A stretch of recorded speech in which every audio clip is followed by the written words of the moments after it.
Hi, kids. What are you doing? I'm playing in the rain. It's not raining out, but it is time to welcome our friends to Sunday school. Okay. Hi, kids.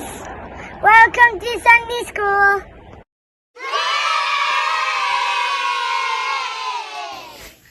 Hey, guys. What's your tornado's favorite game? Don't know. Twister. Go.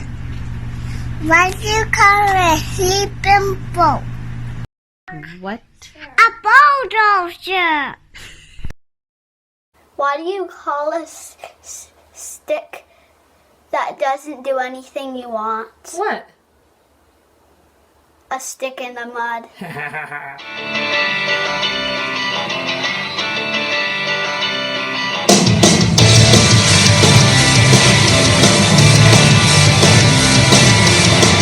Through the blind we'll see, through the mute we'll sing, through the dead we'll rise, through our hearts we'll pray, through the dark we flee, through my heart screams I am free. I am free to run. I am free to dance.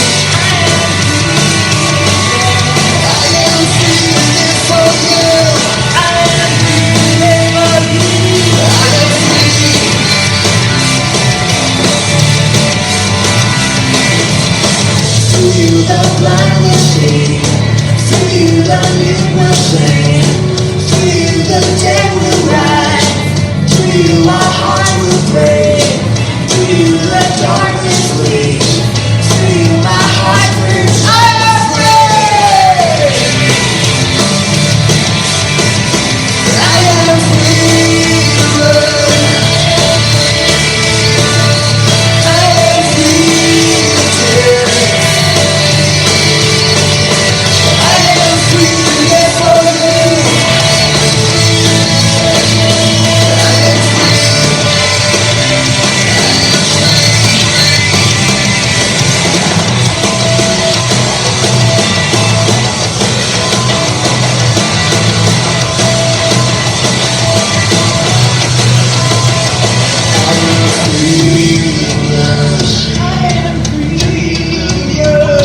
am free to dance. I am free to live for you. I am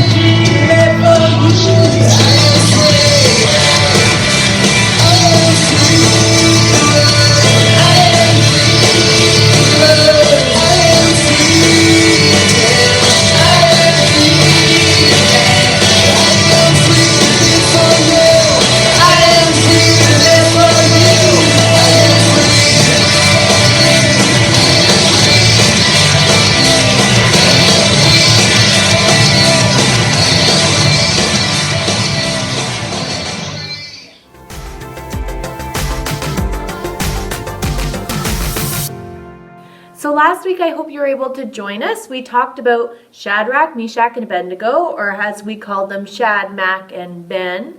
And King Neb over here, he had told everyone that they needed to bow down to the statue he was making when the music played. And they didn't.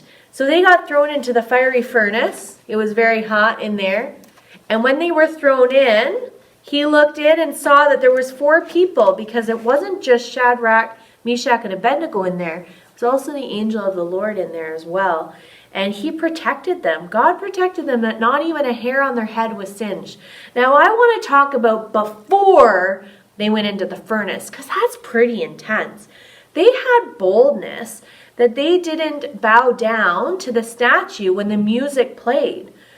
That's hard. Everyone else was bowing down. That's what they were supposed to do. That was the rule, the law that they needed to follow. But they knew that God said they were not to worship any other idol or statue or thing. So they did not. They chose to be bold. Now, in Daniel 3:17, this is my favorite scripture in this story. It's so good, and I shared it last week, but we're going to talk about it again. If we are thrown into the blazing furnace, the God we serve is able to deliver us from it. He will deliver us from your majesty's hand, King Neb's hand.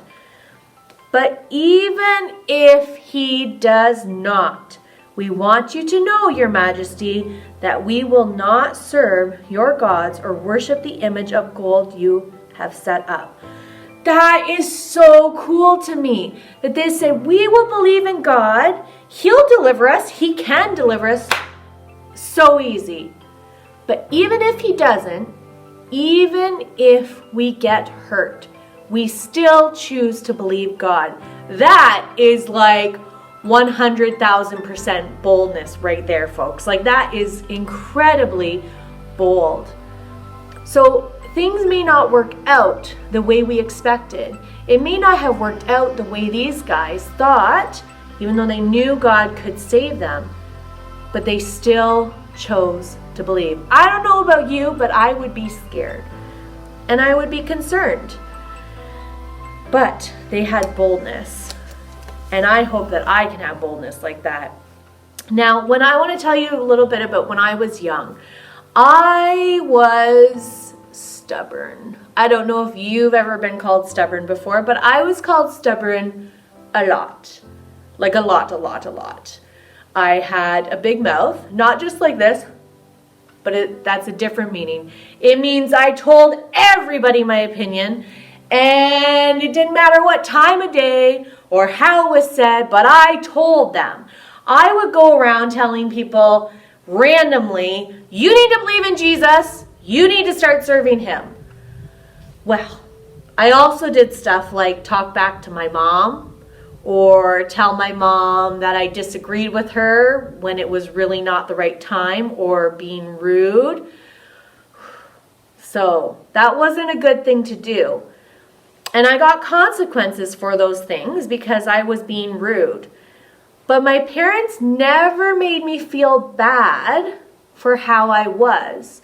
And I believe it's because they knew that that stubbornness, that big mouth, talking all the time, could lead to boldness if they directed it and channeled it, and they knew that God could use that for boldness and to be firm in my faith.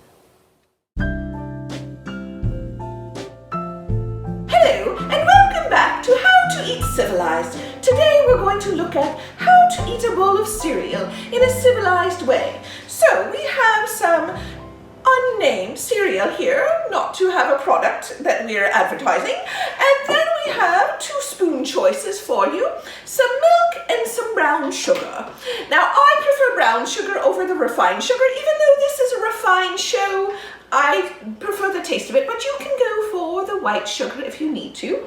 Now, you're going to take your cereal, you can sprinkle on a small amount of sugar just so that you get a taste of it, but not too much. And then you can pour your milk into your cereal. Now when you pour, make sure you're gently pouring around the outside so as not to get the sugar too soggy. And then what you would like to do is you can take your spoon. Now if you're delicate like me, you're going to start with your tiny spoon and take a small amount of your cereal and eat it lovelily. It's delicious. Now, if you're very hungry, you might want to go for a bigger spoon. But still, do not add too much cereal because then you look like a monster eating. But let's try it. Delicious. But you know what? I am too hungry today to bother with any of those spoons. I am going straight for this one. You can do. Look how easy it is.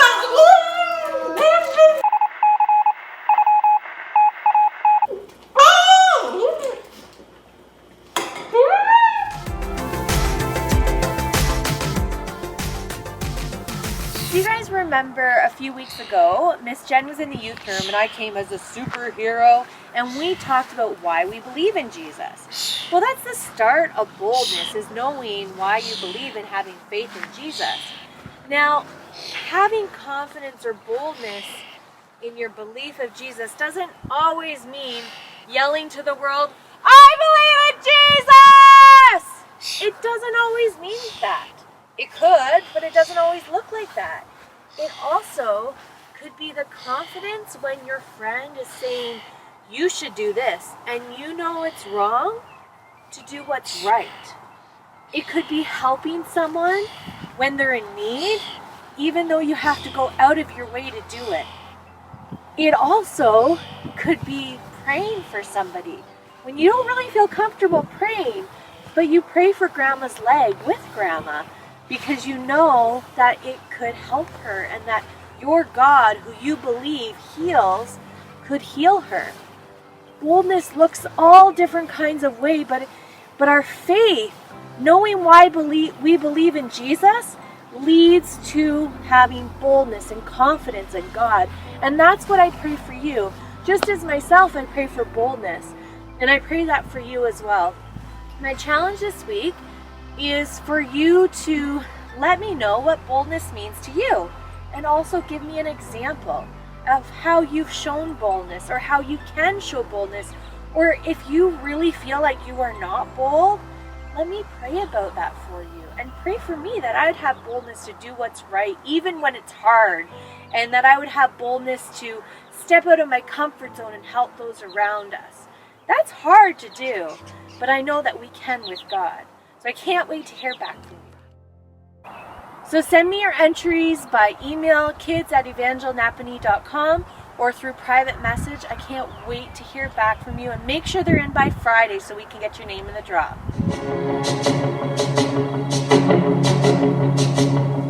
I raise a hallelujah in the presence of my enemies. I raise a hallelujah louder than the unbelief. I raise a hallelujah. My weapon is a melody. I raise a hallelujah. Heaven comes to fight for me. I'm gonna sing in the middle of the storm. Louder and louder, you're gonna hear my praises roar. Up from the ashes, hope will arise. Death is defeated, the King is alive.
girls. It is me again, which means it is that time of week where we get to see who our winner for our weekly draw is going to be. Thank you for entering the draw and completing Miss Tanya's challenge for this week. Okay, hat please. Let's see who our winner is this week. It is Nathan! Congratulations, Nathan. You are this week's Sunday School winner. Miss Tanya will be in contact with you so that you can claim your prize. And make sure that you all complete the challenge this week so that you can be entered for next week.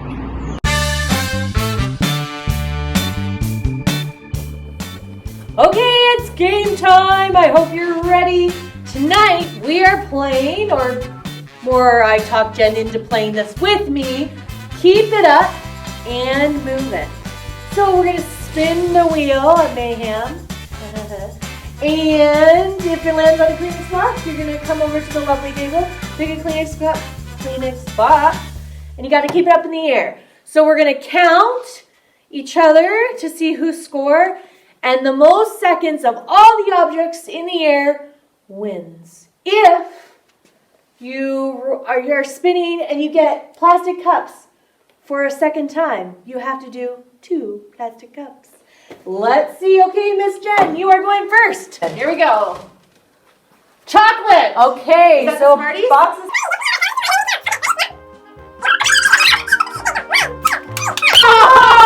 Okay, good job, Miss Jen. Kleenex box. Hey, I just had that in my hand. I don't know. I think it was fine. Did I get 3? You did. Okay. Pieces of paper.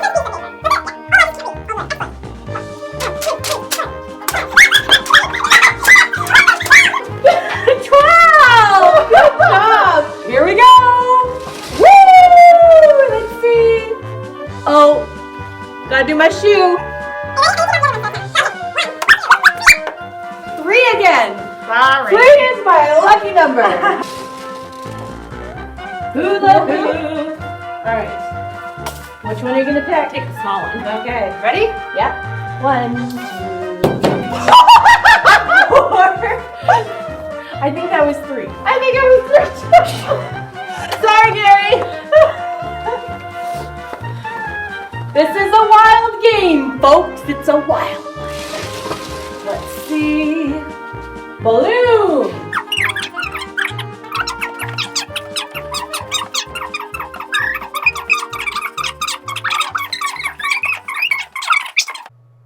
Three hours later.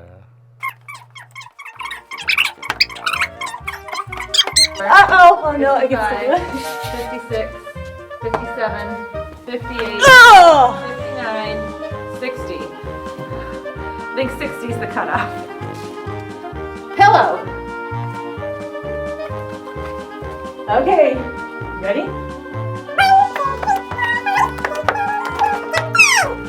Good job, Miss Jen.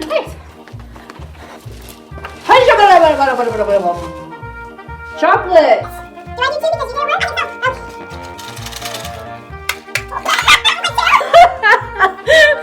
And a chuck. Because I forgot to count. 2 and a chuck. That was too entertaining. Beach ball. Beach ball. Okay.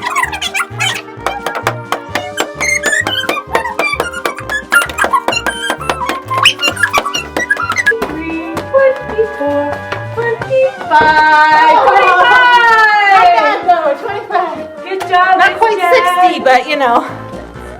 Hula hoop. Did you do a hula? I did. You know, oh man. Are you counting? 3. We're done. Okay.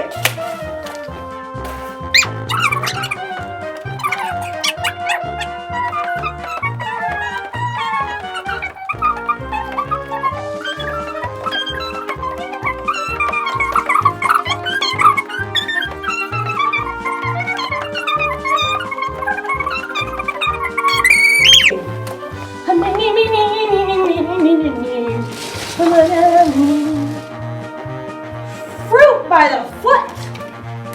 Fruit by the foot. Doesn't have to be unraveled, right? I wouldn't say so. Good. 1, 2, 3. So she won. I going to take another victory prize here.